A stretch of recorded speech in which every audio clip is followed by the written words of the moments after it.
जय माता दी, जय गुरु जी। और बहुत ही दुख हुआ है ये मचेल यात्रियों के लिए जो भी इस बार मचेल यात्रा हुई है और उसमें ये जो हादसा हुआ है, जो एक प्राकृतिक आपदा हुई है जिसमें बादल फटने से कई जो संगतें थी माँ के दरबार में दीदार करने आई थी, माँ से मिलने आई थी, तो वो वहीं की मिट्टी में मलिन हो गई हैं। वहीं की मिट्टी में हमेशा हमेशा के लिए माँ के चरणों में, माँ की गोदी में सो गई हैं।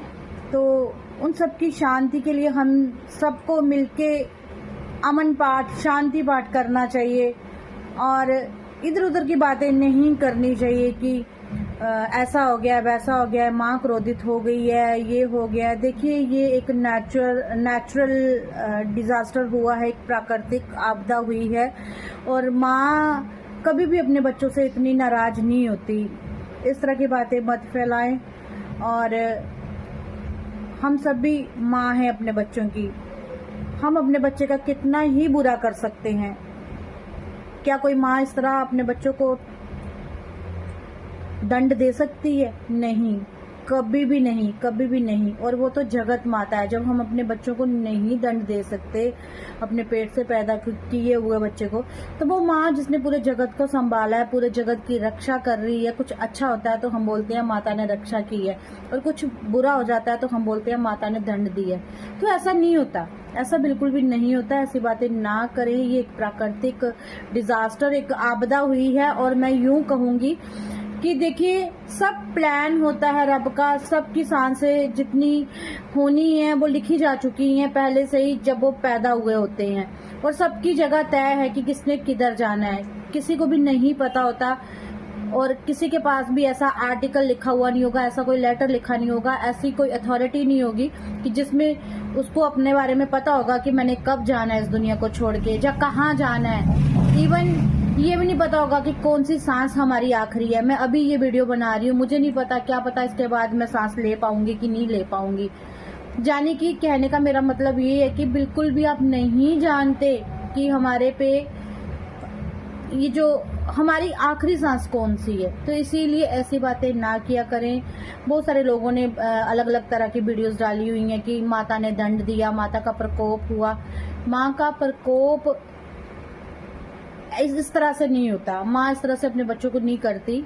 इन सबकी जिंदगियां, जिनकी भी जिंदगियां, लाइफ जिनकी भी गई है, इनका पहले से तय था कि माँ के चरणों में ये जाएंगे।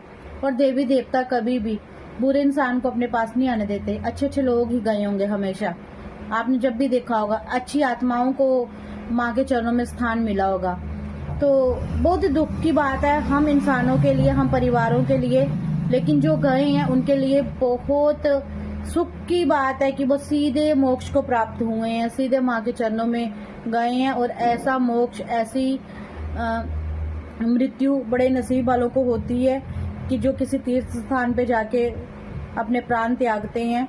और पूरी उम्र इंसान जब तब में लगाता है, इसीलिए लगाता है कि उनकी जो मौत है वो इजली हो जाए, ज्यादा दुख और तकलीफें ना हो। कितने कितने लोग जिनके प्राण नहीं जाना लिखे हैं, जिनकी सांसें अभी बाकी हैं, तो वो अभी भी मिट्टी से बाहर निकल रहे हैं। कितने लोगों के प्राण निकाले गए हैं, कितने जिंदा लोग अभी भी मिट्टी से, मलबे से बाहर निकाले गए हैं, क्योंकि अभी उनके प्राण जो हैं, उनकी काउंटिंग जो है वो है अभी संसार में। उन्होंने अभी संसारिक जिंदगी जीनी है, उनके प्राण अभी बाकी हैं। तो इसीलिए वो बख्शे गए हैं, उनके प्राण जो, उनको भगवान ने अभी अपने पास नहीं बुलाया है। तो देखिए, बंदा सेफ है कहाँ? माँ के प्रकोप की अगर आप लोग बात कर रहे हो तो बंदा सेफ है कहाँ? क्या कोई जहाज पे सेफ है? आसमान में सेफ है? जहाज भी क्रैश होते हैं। रेलगाड़ियों में सेफ हो? ट्रेनों में कितनी बार ब्लास्ट होता है, कभी पटरी से उतर जाती हैं। गाड़ियों में सेफ हो? गाड़ियों में भी कितने एक्सीडेंट होते हैं। और पैदल चलने में सेफ हो क्या? जब आपकी आई होगी तो राह चलते पैदल आपको कोई गाड़ी ठोकर मारेगी, आप गिर पड़ोगे और मर जाओगे, या फिर आपको ही खुद ही चक्कर आ जाएगा, आपका बीपी डाउन हो जाएगा, जहाँ आपको कोई ऐसी प्रॉब्लम हो जाएगी कि जिससे आपकी चुटकियों में मौत हो जाएगी। अब एक हादसा ही देख लो 3-4 दिनों का जानीपुर का, कि कैसे राह चलते घर से मॉर्निंग वॉक के लिए गए हैं। उन्होंने कभी सोचा था उनके परिवार ने कि उनकी डेड बॉडी घर आएगी? तो चुटकियों में मौत ने उनको ले लिया। तो ये मौत के प्लान होते हैं। मैं सबकी कहती हूँ छोड़ दो। ठीक है, आसमान में बंदा सेफ नहीं है, धरती पे बंदा सेफ नहीं है, पहाड़ियों पे बंदा सेफ नहीं है, तो घर में कौन सा सेफ है? मेरी खुद की बच्ची, मेरी खुद की बेटी इस चार दीवारी में क्या सेफ नहीं थी? अपने घर पे सेफ थी ना, लेकिन घर के अंदर ही उसकी मौत हुई है ना। हर रोज वो उस टेरेस पे जाती थी, लेकिन उस दिन उसका आखिरी जाना लिखा हुआ था उस टेरेस पे। आज तक हमें ये नहीं पता है कि वो कौन से टेरेस से गिरी है। तो ये सब प्लानिंग होती है रब की, हमें कुछ भी नहीं पता होता। और इधर उधर की बातें करके, उल्टी सीधी बातें करके हम सिर्फ और सिर्फ इन बातों को बढ़ावा देते हैं। माँ जो होती है ना, माँ जिसका शब्द माँ है, जो संसार की माँ है, वो कभी भी अपने बच्चों को इतना कष्ट नहीं देती है। माँ अपने बच्चों से बहुत प्यार करती है, वो डांटती है, फटकारती है, गाली देती है, समझाती है, दुलारती भी वही है। तो चलो, जिनकी सांसें जितनी यहाँ लिखी थी उन्होंने इतनी ली हैं, लेकिन उनके जाने के बाद आगे हम क्या कर रहे हैं? सिर्फ गॉसिप, सिर्फ इधर उधर की बातें। क्या कर रहे हैं उनकी शांति के लिए? जिनकी अकाल मृत्यु हो गई है, कुछ कर रहे हैं? कुछ भी नहीं कर रहे। तो सब लोग अपने अपने घर में बैठ के ईश्वर से प्रार्थना करें, उस माँ जगत जननी माँ चंडी से प्रार्थना करें कि माँ तेरे चरणों में जो बच्चे चले गए हैं उनको मोक्ष देना माँ, इस जन्म और मृत्यु के बंधन से उन्हें मुक्त करना माँ। और माँ उनके परिवारों को हिम्मत देना, क्योंकि परिवार जो है वो संसारिक है, हम सब संसारिक लोग हैं माँ, हम सबको हिम्मत देना इस दुख को सहने की। तो चलिए माँ के मंदिर में चलते हैं, माँ के पास बैठते हैं और माँ से ये बातें करते हैं। तो सभी मिलके सबसे पहले माँ के चरणों में नतमस्तक होके हाजिरी लगाएंगे, ओम शांति का पाठ पढ़ेंगे 5 बार और उसके बाद माँ के चरणों में अरदास करेंगे कि माँ अपने बच्चों को मोक्ष प्राप्ति देना, इधर उधर उनकी आत्माएं ना भटके पहाड़ियों में, और उनके परिवारों को हिम्मत देना माँ। ओम शांति शांति ओम। ओम शांति शांति ओम। ओम शांति शांति ओम। ओम शांति शांति ओम। ओम शांति शांति शांति ओम। जयकारा मेरी माँ पाडर मचेला वाली दा बोल, सांचे दरबार की जय। हे मेरी माँ चंडी रानी, तेरे चरणों में कोटि कोटि प्रणाम है। हे माँ, तेरे बच्चे तेरे दरबार में तुझसे मिलने गए थे माँ, और तूने उन्हें हमेशा हमेशा के लिए अपने पास ही रख लिया। तो माँ उन बच्चों को मोक्ष प्राप्ति देना, उनकी आत्माओं को भटकाना नहीं, उनके परिवारों में संयम देना माँ, उनके घर में हिम्मत बख्शना माँ। हम सब संसारिक प्राणी हैं, इस दुख को सहने की शक्ति देना माँ, सब्र देना माँ, सबके कष्टों को दूर करना, और आने वाले समय में इस तरह की कोई भी प्राकृतिक आपदाएं नहीं हो माँ। और माँ मैं जानती हूँ मेरी जगत माँ, आप करो भी तो क्या करो, इंसान ने अपने सुखों के लिए सब कुछ पर्वतों पहाड़ों को भी बदल दिया है। जो तेरी नेचुरल जो तेरे नज़ारे थे वो सब गायब कर दिए गए हैं, वो सब छुपाए जा रहे हैं, वो सब हिडन हो रहे हैं, और तेरे दरबार के रास्ते बदले जा रहे हैं। जब तेरी कोई राह पे ही नहीं चलेगा तो पर्वत पहाड़ क्या करेंगे?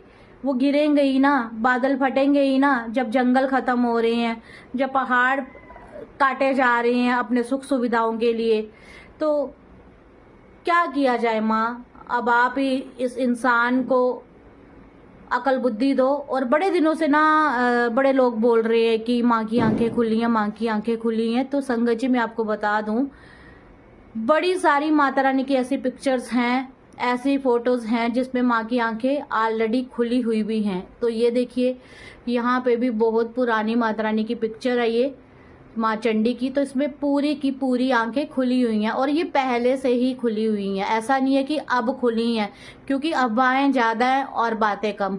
अफवाहें ये भी फैलाई जा रही है कि माँ की आंखें खुल गई हैं तो इसीलिए ये तांडव हो रहा है। तो ये देखिए, ये कब से, जब से मेरे घर में ये माता रानी का फोटो है, माता रानी की ये जो तस्वीर है, तभी से माँ की आंखें खुली हुई हैं। तो ऐसे मैं कहती हूँ, ऐसे गॉसिप से, ऐसी बातों से आप दूर रहें। और देवी देवता साक्षात इस वक्त कलियुग में बैठे हुए हैं, आपको सुन रहे हैं, आपको देख रहे हैं और आपका साथ दे रहे हैं, बल्कि आपको कष्ट नहीं दे रहे। तो जय माता दी। हर एक को, हर उस जीव की आत्मा की शांति की प्रार्थना करनी चाहिए और उनके परिवारों को संतावना देनी चाहिए जिनके परिवारों के जीव चले गए हैं। सबका दुख अपना अपना होता है, मेरा दुख, आपका दुख आपका दुख, लेकिन हम दुखों को मिल बांट के काट तो सकते हैं ना, हिम्मत तो बढ़ा सकते हैं ना एक दूसरे की। तो अगर मेरे से कोई जाने में कोई भूल चूक हुई हो तो मुझे माफ करना, जो सही लगा वही मैंने बोला है कि इस तरह की अटकलें ना बनाएं, गॉसिप्स ना बनाएं, बल्कि ये जो प्राकृतिक डिजास्टर हुआ है इसके कारणों को जाने कि ये क्यों हो रहे हैं। और ये चीजें बता के नहीं आती, जिस तरह से वहां शोर पड़ गया कि अभी भूकंप भी आएगा और लोग ज्यादा डर गए। भूकंप सुना के नहीं आएगा, दरवाजा नहीं नॉक करेगा कि मैं आ रहा हूं दरवाजा खोलो। तो इस तरह की बातें ना फैलाएं, हो सके तो किसी की हिम्मत बढ़ाएं। ऐसी बात सुन के अगर और भगदड़ मच जाए तो ज्यादा नुकसान हो सकता है। तो आई होप आप सब भी अपने अपने घरों में प्रार्थना करेंगे माँ मचेला वाली से कि हे माँ चंडी, हे जगतारिणी, हे जगहारिणी, हे कष्ट निवारिणी, सब पे कृपा कर, सब पे अपनी रहमत बख्श। जय माता दी।